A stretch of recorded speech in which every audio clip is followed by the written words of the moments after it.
Friends வாங்க இன்றைக்கி மார்கழி 8 காலையிலேயே வந்து பார்த்திங்கன்னா வாசலில் வந்து கோலம் போட்டு விட்டாச்சுங்க. அதுக்கப்புறம் வந்து தண்ணி காய வச்சிடலாம், பாப்பா எந்திரிக்கிறதுக்குள்ளே தண்ணி காஞ்சிடும், நம்மளும் குளிர் காஞ்சிக்கலான்னு சொல்லிட்டு தண்ணியும் காய வச்சுட்டு அதுக்கப்புறம் வந்து பார்த்திங்கன்னா சுடு தண்ணி வச்சு பக்கத்துலேயே வச்சு தாங்க குடிச்சிட்ருக்கிறேன்.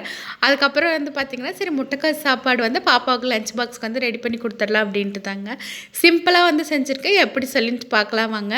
ஒரு பாத்திரம் வச்சுக்கலாங்க, எண்ணெய் ஊற்றிக்கலாம், எண்ணெய் காய்ஞ்சதுக்கப்புறம் சோம்பு சேர்த்துக்கலாங்க, சோம்பு பொரிஞ்சதுக்கப்புறம் 5-6 பல் பூண்டை வந்து தட்டி இது கூட சேர்த்துக்கலாங்க. நான் வரமிளகாய் சேர்த்துருக்கேன், நீங்கள் அதுக்கு பதிலாக பச்சை மிளகாய் சேர்த்து செய்யும்போது இன்னும் நல்லா டேஸ்ட்டாக இருக்குங்க.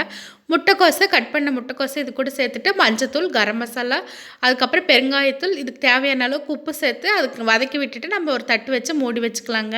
இடையில எடுத்து கிளறி விட்டுக்கலாங்க. தண்ணி சேர்க்க வேண்டாம், அந்த முட்டைக்கோஸ் வந்து எண்ணெயிலேயே தாங்க வதங்கணும். முட்டைக்கோஸ் வெந்ததுக்கப்புறம் வந்து பார்த்திங்கன்னா நம்ம இப்போ சாப்பாடு வந்து சேர்த்துக்கலாங்க. சாப்பாடு சேர்த்துட்டு கொஞ்சமாக வந்து உப்பு, அப்புறம் ஒரு 1/2 ஸ்பூன் அளவுக்கு சர்க்கரை சேர்த்துக்கலாங்க.